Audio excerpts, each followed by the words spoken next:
సీత సీత అమ్మా సీత అమ్మా సీత అల్లుడు గారు సీత ఆగండమ్మా అమ్మా సీత పిన్ని గారు వాళ్ళని వెనక్కి పిలు సావిత్రి అన్నారు. నా మనసు ఆగలేకపోయింది. అమ్మా అది జరిగిన పనమ్మా. నేను అదే చెప్పాను. అది పట్టుదల మనిషి రాదు అని అన్నాను. మన ఇంటికి వెళ్దాం రా సీత. మనింటికా? అవునమ్మా మనింటికే. పెళ్లి కాకముందు అది మనిల్లే నాన్న. పెళ్ళయ్యాక పుట్టిల్లే కాని నేను పర్మనెంట్గా ఉండే ఇల్లు కాదు. నువ్వు ఉండాల్సిన చోట ఉండనని వచ్చావు కదే. అలా రావడానికి కారణం తెలుసు కదా. ఈ పరిస్థితుల్లో మేము అక్కడికి అసలు రాకూడదు. మెట్టినిల్లు వదిలి పుట్టింటికి వచ్చుంటే నన్ను తప్పు పడతారు, మిమ్మల్ని తప్పుగా అనుకుంటారు. పుట్టింటికి రానని, మెట్టినిల్లు కాదని ఎక్కడుంటారు, ఎక్కడికెళ్తారు? తల్లిదండ్రులుగా బిడ్డల కష్టంలో ఉన్నప్పుడు ఆదుకోవడం మా ధర్మం అమ్మా. ఇంత విశాలమైన ప్రపంచంలో మా ఇద్దరికి ఇంత చోటు కరువవుతుందా? శక్తి ఉన్న వాళ్లకు ముక్తి దొరకదా? ముక్తి ఉన్న వాళ్ళకి మార్గం దొరకదా? మాకు మా మీద నమ్మకం ఉంది. మా మాట నిలబెట్టుకోగలమన్న ధైర్యం ఉంది. దారి దొరక్కపోదు, గమ్యాన్ని చేరకుండానూ పోము. మా గురించి మీరేమీ బాధపడద్దు. స్వర్ణ ఇలా చేసిందేంటా అని దాన్ని శపించను వద్దు. మేముగా మేమేంటో మమ్మల్ని నిరూపించుకునే అవకాశం మాకివ్వండమ్మా. మీ కూతుర్ని మీరు గుండెల మీద ఆడించి పెంచారు. నేను గుండెల్లో పెట్టుకొని చూసుకుంటాను. తనకి ఏ కష్టం రానివ్వను మామయ్య గారు. నన్ను నమ్మండి. భర్తగా నా ధర్మం పాటిస్తాను. నా భార్యను పోషించుకుంటాను. పోషించలేవని కాదయ్యా, బతకలేవని అంతకన్నా కాదు. నింద భరించలేక కట్టుబట్టలతో బయటకొచ్చేశారు. మనసు గాయపడింది. కాస్త విశ్రాంతన కావాలి కదా. అందుకే మేమంత పిరికి వాళ్ళం కాదు నాన్న. మీరు భయపడకండి. మేమేంటో బతికి చూపిస్తాం. మేము నిలబడి అన్న మాటని నిలబెట్టుకుంటాం. దారి దొరికేదాకన్నా మా దగ్గర ఉండొచ్చు కదమ్మా. తీరిగ్గా అనుకూలమైన చోటు దొరికాక వెళ్ళొచ్చు. రా సీత, వెళ్దాం. వద్దమ్మా, మమ్మల్ని బలవంత పెట్టొద్దు. మా గురించి మీరేమీ ఆలోచించొద్దు. మీరు నిశ్చింతగా ఉండండి. పదరకో. సీత, సావిత్రి ఏమండి? ఊరుకో సావిత్రి, నువ్వు ధైర్యంగా ఉండు. ఏమీ కాదులే. రా.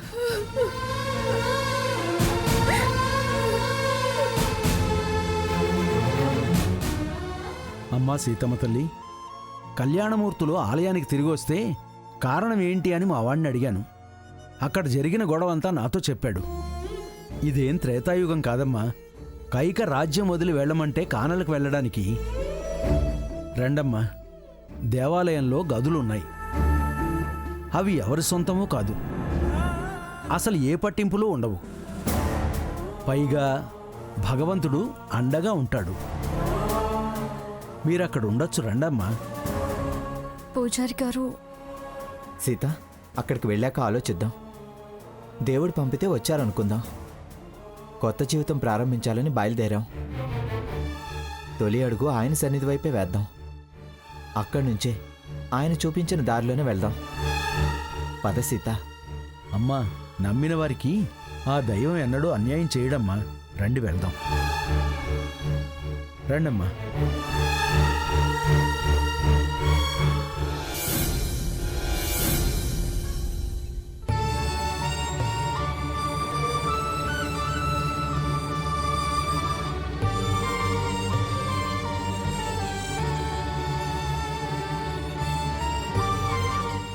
చాలా బాధగా ఉందండి. ఏరి కోరి సీత ఇంటి కోడలు కావాలనుకున్నాను. తప్పిపోయింది అనుకున్న రోజు కన్నా ఇవాళ చాలా చాలా బాధగా ఉందండి. అమ్మమ్మ గారు, నానమ్మ అని పిలుపు ఎంత నిండుగా ఉండేది. మనసుకెంతో హాయిగా, ఎంతో తృప్తిగా ఉండేది. ఈ పిల్ల రాక్షసంతంత మాట్లాడుతుంటే గుండె కలుక్కుమందండి.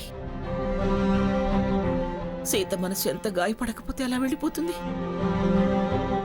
పిలిస్తే వెనక్కి తిరిగి అది చేతులు జోడించి అదన్న మాటలు వద్దు ఉండమ్మా అని అనలేకపోయాయండి.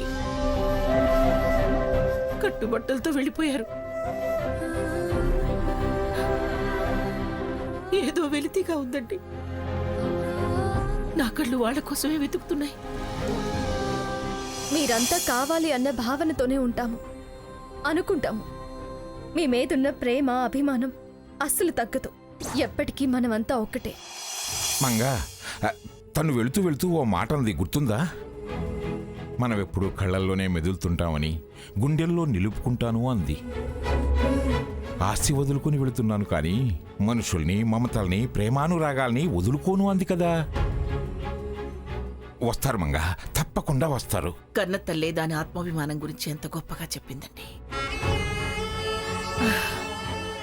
ఎలా వస్తారండి? మీవన్నీ నాకు నచ్చ చెప్పే మాటలు కాకపోతే? నచ్చజెప్పే మాటలు కాదు మంగా, మనుషుల్ని కాదనుకోను అంది కదా, ఆ నమ్మకంతోనే చెబుతున్నా. భగవంతుడా, దీని మనసు మార్చు, దాని మనసు కటువు కానివ్వకు. నీ కళ్యాణం చేసిన వాళ్ళని కష్టాలు పాలు కానివ్వకు. కన్నీరు పెట్టించకు స్వామి. కాపాడు.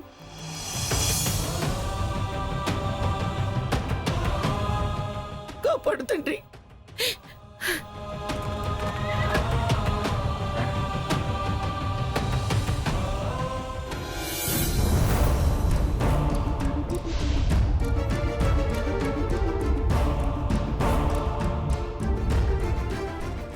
నోటీస్ పంపి తొందరపడ్డావు అనిపిస్తోంది స్వర్ణ.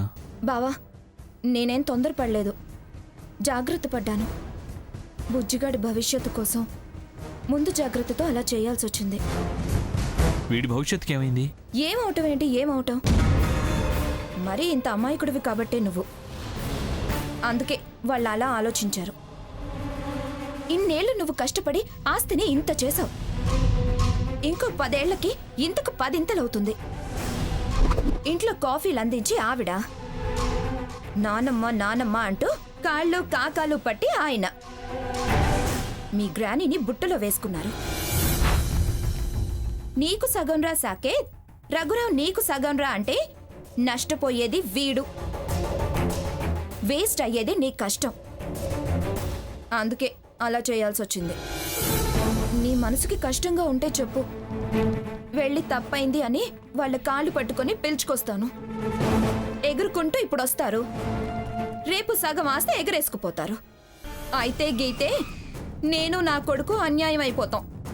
అన్నయ్య వదిన అంటూ మీరు హ్యాపీగా ఉండండి. ఏంటి మీరు మీరు అంటావు? మనం మన బాబు అని ఇదివరకేగా చెప్పాను. మరి తొందరపడ్డావు అనిపిస్తుందని అంటావేంటి? ఇదంతా నేను ఆలోచించలేదు, వదిలే. నా మీద నీ కోపం లేదుగా? నీ మీద కోపం అంటే నా మీద నేను కోపం తెచ్చుకున్నట్టే. మా మంచి బావ. సరే పద.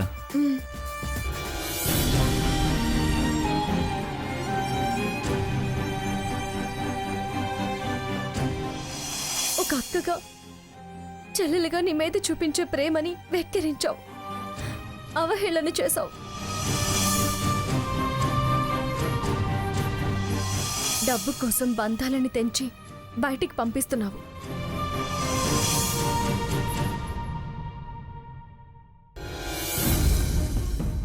హలో హలో లక్ష్మి, నేనేనండి. అంతా అయోమయంగా ఉందండి. ఏమైంది లక్ష్మి? సీతా రఘురాములు వెళ్ళిపోయారు. స్వర్ణ ప్రవర్తన అసలు అర్థం కావట్లేదు. సాకేత్ కూడా స్వర్ణ తానే అంటే తందానే అంటున్నాడు. ఏమండి, మీరు ఒకసారి వచ్చేళ్ళండి. మీరు ఎలాగైనా సరే మనమంతా కలిసి ఉండేలా చేయాలి. సరే లక్ష్మి, వస్తాను. నువ్వేం బాధపడకు. ఆ.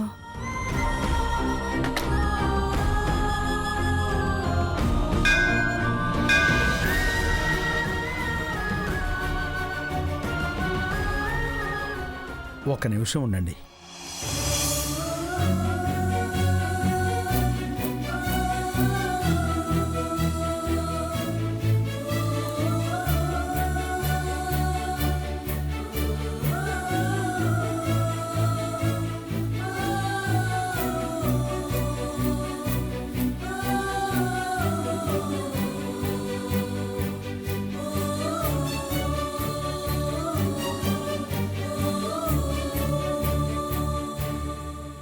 రఘు ఇక్కడ కూర్చుందాం.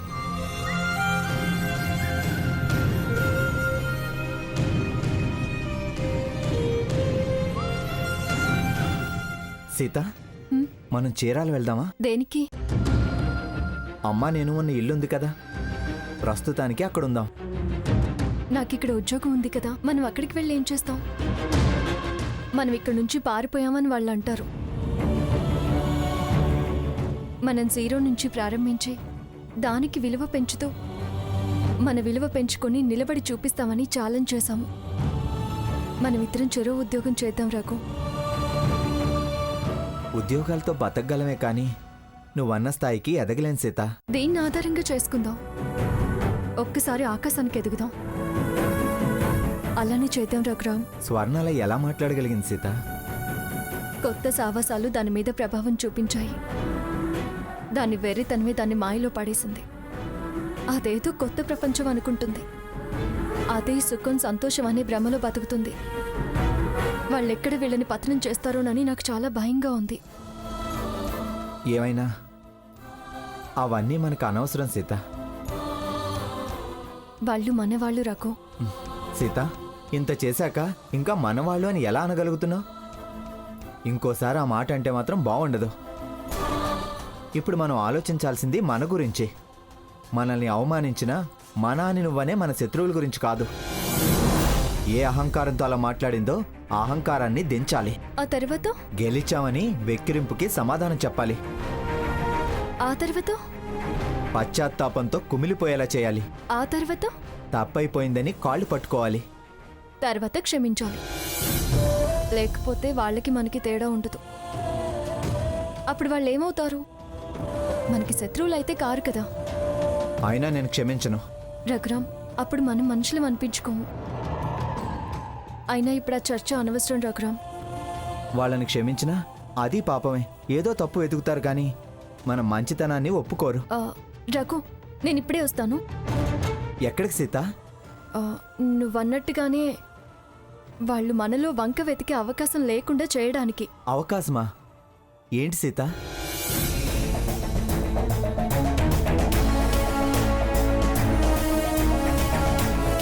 లేకపోతే స్వర్ణని ఆధారం చేసుకొని మనం బతికామని అన్నా అనొచ్చు. నేను వస్తాను పద సీత.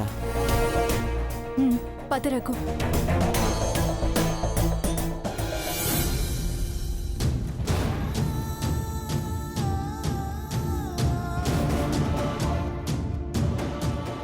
అమ్మా తులసమ్మ తల్లి, కష్టాలన్నీ మాకే ఎందుకొస్తున్నాయి? సావిత్రి, ఏమిటిది? ఎందుకు ఇలా తలుచుకుని ఏడుస్తావు? ఊరుకో. ఏడవక ఏం చేయమంటారు? చిన్నది పూర్తిగా దారి తప్పిపోయింది. మన పెంపకంలో పెరిగి ఇలా తలవంపులు తెచ్చేలా ఎలా తయారయ్యిందండి? అక్క అక్క అంటూ సీత అంటే ఎంత ప్రేమగా ఉండేది. దాని మాటకి ఎంత విలువిచ్చేది. అలాంటిది ఇవాళ దాని మీద ఎంతెంత నిందలు వేసింది. సీత ఏం పాపం చేసిందండి? అందరూ దాని మీదే విరుచుకుపడతారు. జమీందారీ సంబంధం, అంతఃపురంలో ఉంటారనుకున్నాను. ఇలా స్వార్థం పెరిగి తోడబుట్టిన అక్కనే బయటకు పంపుతుంది అనుకోలేదు. ఎలా బతుకుతారో ఏంటో అని చాలా భయంగా ఉందండి. అన్యాయం అంటే తెలియని వాళ్ళకి దేవుడు న్యాయం చేస్తాడు సావిత్రి. సావిత్రక్క, సావిత్రక్క, సంక్రాంతి రోజులు కదా, సీతా స్వర్ణలు పండక్కొస్తారు కదా. సీత బ్రహ్మాండంగా ముగ్గేస్తుందని రంగులు ఇచ్చేద్దామని వచ్చాను.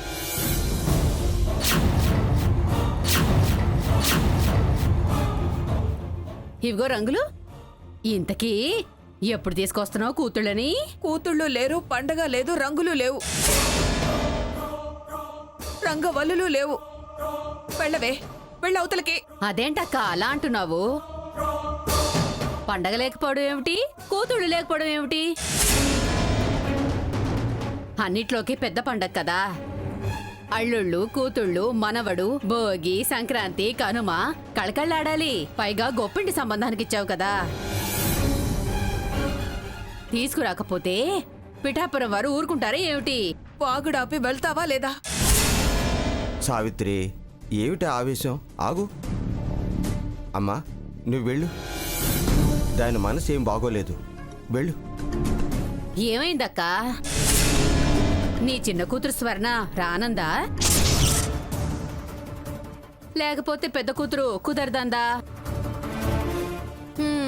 కూతుళ్ళు లేరు అంటున్నావంటే ఆ మంగం ఏదో వాతలు పెట్టే పంపుంటుంది. నిన్ను వెళ్ళమన్నాను కదమ్మా. వెళ్తానన్నయ్యా, వెళ్ళక ఇక్కడే ఉంటానా ఏమిటి? కానీ పాపం అక్కల ఎందుకుందో పక్కింటి దాన్ని నేను తెలుసుకోకూడదా ఏంటి? తను చెప్పకూడదా ఏంటి? ఏంటే నేను చెప్పేది నువ్వు తెలుసుకునేది? పోవే అంటే దీర్ఘాలు తీస్తూ ఇంకా నిలబడి వాగుతున్నావే. పో. నా బాధలో నేనుంటే నీ ఆరాలేంటే? పోతాలే. సరే మరి ఈ రంగులు నిన్నెత్తిన చల్లుకో. రంగులంట రంగులు.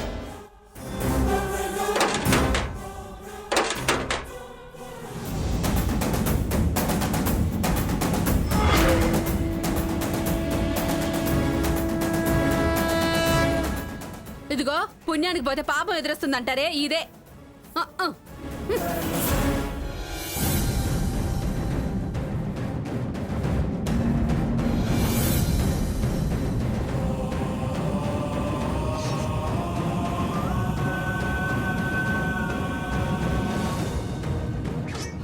సావిత్రి, సీతొచ్చింది చూడు. సరదాగా ఉందా మీకు? సీత రావడం ఏమిటి? నిజం సావిత్రి, సీతొచ్చింది. అటు చూడు.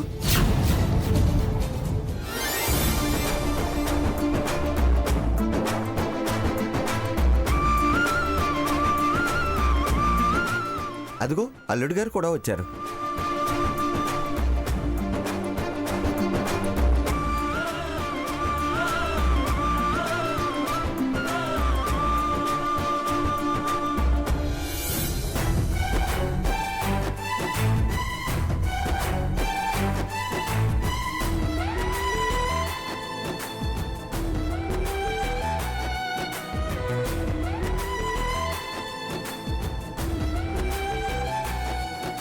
సీత, అమ్మా, వచ్చావా అమ్మా?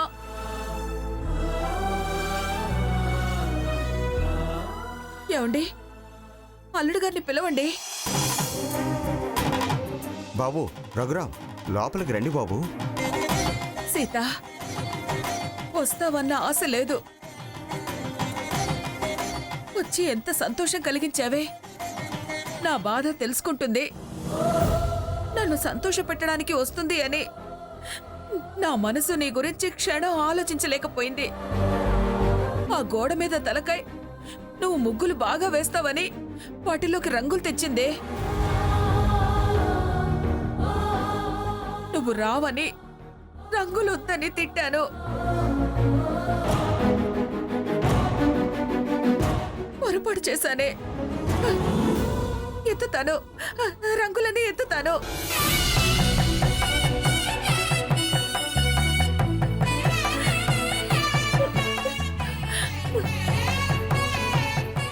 తెప్పిస్తానే, ఇంకా రంగులు తెప్పిస్తాను. నీ చేత్తో వేసిన రంగవల్లులన్నీ ఈ ఇంట్లో ఆనందాన్ని నింపాలే.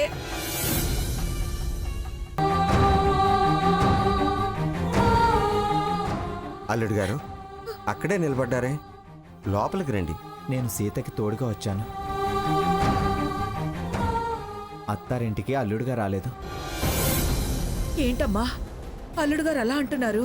అవునమ్మా, ఇది మేము వచ్చి ఇక్కడుండే సమయం కాదని అప్పుడే చెప్పాను కదా.